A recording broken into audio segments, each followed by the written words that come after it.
پورے کراچی میں پورے پاکستان میں جھگیاں ہی جھگیاں پھیلی ہوئی ہیں، کیونکہ ابھی پوری طرح الاٹمنٹ نہیں ہوئے تھے اور مہاجروں کی آمد کا سلسلہ قافلہ جاری تھا، تو یہ سب کے سب جھگیوں میں بارشوں میں بھیگ رہے ہوں گے۔ یہ کہنے کے بعد لیاقت علی خان نے کہا کہ آؤ ہم لوگ اپنے بچوں سمیت خود ہی بستر کو ٹھیک ٹھاک کریں۔ چنانچہ بیگم رانا لیاقت علی خان اور دونوں بچے اور وزیر اعظم خود اٹھے اور بستر کو بیڈ کو ادھر ادھر کر کے اپنے آپ کو انہوں نے محفوظ کیا۔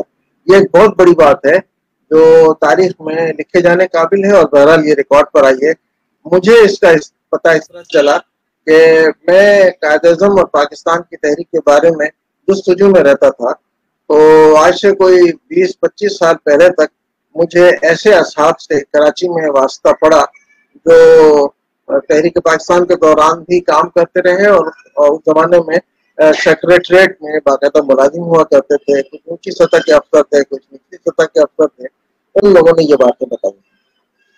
اس کے بعد آپ دیکھیں انہی میں سے کچھ حضرات نے بتایا ہے کہ خواجہ ناظم الدین مرحوم، ویسے بھی وہ دیندار پابند آدمی تھے، وہ ہر مہینے وہ کہتے تھے کہ یہ چیک میں نے دیکھے ہیں، ہر مہینے 1200-1500 روپے کا چیک کاٹ کر اپنے اکاؤنٹ سے قومی خزانے میں جمع کرایا کرتے تھے، اور کہتے تھے کہ مجھے اندازہ ہے شاید کہ مجھ سے یہ رقم پاکستان کی امانت مجھ سے خرچ ہو گئی ہے ذاتی طور پر، تو میں اسے واپس کر رہا ہوں۔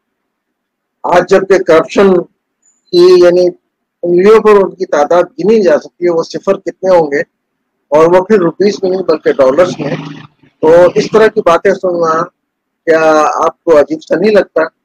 یہ ساری باتیں وہ ہیں جو ہماری نسلوں میں جانی چاہیے۔ اسی طرح آپ کو بتاؤں، میں پاکستان کے وزیر تعلیم ڈاکٹر محمود حسین، میں تو بہت قریب کی بات کر رہا ہوں، میرا خیال ہے 1960-61 کی بات کر رہا ہوں، وہ وزیر تعلیم تھے۔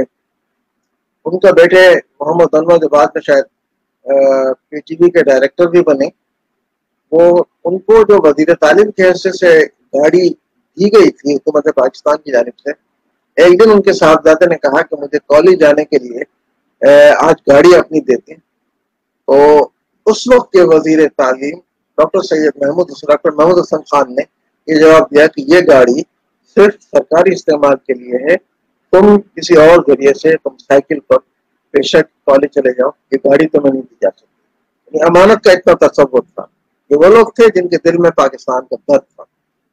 اس زمانے میں کاریں بھی اتنی نہیں تھیں، بائکس کا تو اس زمانے میں تصور ہی نہیں تھا۔ اسی طرح سے سردار عبدالرب نشتر، گورنر پنجاب کے صاحبزادے جمیل نشتر، جو معروف نام ہے بینکنگ کی دنیا میں، وہ ایک دن اپنے والد صاحب کی سرکاری گاڑی پر گورنر پنجاب کی حیثیت سے جو گاڑی ملی تھی اس سے وہ کالج آ گئے، A M O college Lahore. یہ نظر پاکستان ٹرسٹ پاکستان کے چیئرمین یہ عبد المجید صاحب نے واقعہ خود سنایا، اور وہ کہتے ہیں کہ میں اس کالج میں ان کے ساتھ ہم کلاس تھا، ہم جماعت تھا۔ پرنسپل صاحب کو کسی طرح سے اے ایم او کالج کو پتہ لگا کہ انہوں نے سرکاری گاڑی استعمال کی ہے، تو انہوں نے جمیل نشتر کو بلایا اور سرزنش کی کہ یہ تم نے بہت غلط کام کیا ہے، یہ گاڑی آئندہ سے لے کر مت آنا۔ یہ میں نے دو مثالیں آپ کو بتائی ہیں، اس سے موازنہ کرتے جائیں تو بہت کچھ حقیقت واضح ہوتی جائے گی۔ لمحات کی بات آپ کر رہے ہیں یا تو اشروں پر وہی ایسے کارنامے انجام دیے جاتے رہے۔ پاکستان کے ایوب خان کے زمانے میں وزیر خزانہ ہوتے تھے پکک کے سابق چیئرمین، پی آئی سی آئی سی پکک کے سابق چیئرمین این ایم اکیلی، نبی بخش محمد اکیلی۔ ان کو ایوب خان نے، آپ کو یاد ہوگا، اپنا وزیر خزانہ بنایا تھا۔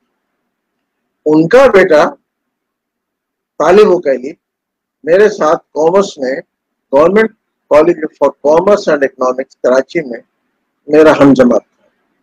اس کے والد وزیر تعلیم تھے اور ان کا بیٹا میرے ساتھ ہم جماعت تھا۔ وہ کالج سادہ سا تھا کراچی کا بہترین کالج، جہاں باہر کے طلبہ پڑھنے آتے تھے، لیکن لکڑی کی بینچیں ہوتی تھی کہ آپ اندازہ کر سکتے ہیں کہ لکڑی کی بینچوں پر ہم لوگ پڑھا کرتے تھے۔ تو وہاں ایک یہ طالب علم کچھ ایک ہمارے پروفیسر اکاؤنٹس کے تھے، ان کے ساتھ کوئی ذرا بے تکلف سا تھا. وہ ایک دن کلاس ایبسینٹ تھی، یعنی کلاس موجود تھی اور پروفیسر کوئی نہیں تھا، کلاس ویکینٹ تھی. تو حسب روایت شور شرابہ بہت ہو رہا تھا کافی دیر تک، یعنی 30-35 لڑکوں کی کلاس میں، چھوٹی کلاس میں شور شرابہ ہو رہا تھا. تو اسٹاف روم میں گیا تو ہمارے پروفیسر تھے مرحوم سبزواری صاحب. وہ بہت شفیق انسان تھے، بڑی بہترین انگلش بولتے تھے، اکاؤنٹس کے ماہر تھے. ایک دم غصے سے کلاس میں داخل ہوئے اور انہوں نے ڈانٹ کر کلاس سے پوچھا why are you making noise and stand up on the bench for the crime. اس جرم کے بدلے آپ لوگ سب کے سب پوری کلاس بینچ پر کھڑی ہو جائے. and I'm talking of that when we were in BCom Part 1. تو BCom Part 1 میں وہ جو ان کے صاحبزادے تھے انہوں نے بے تکلفی میں سر سے پوچھ لیا کہ بھائی سر، اس پر مزید ناراض ہوئے، بجائے اس کے کہ اس کی بے تکلفی کو جو پہلے سے چلتی تھی نظر انداز کر دے، وہ اور گرم ہوئے اور اس سے کہا کہ یہ ان کے الفاظ بتا رہا ہوں، یہ بالکل لفظ بلفظ. And Kelly, you have no so much of the courage that you are asking me why. Stand up on the bench, I say. اور وزیر تعلیم کا بیٹا بینچ پر لکڑی کی پوری کلاس کے ساتھ کھڑا ہوا تھا. نہ والد صاحب نے نوٹس کیا، نہ کوئی ان کو پروفیسر صاحب کو نکالا گیا. ایک تعدید تھی، ایک طریقہ کار تھا تربیت کا کالج کے اندر بھی. یہ میں آپ کو کچھ اس طرح کے واقعات جو میں آپ کو بتا رہا ہوں. ڈاکٹر عبدالقدیر خان بیان کرتے ہیں اپنے کالمز وغیرہ میں، وہ لکھتے رہتے ہیں.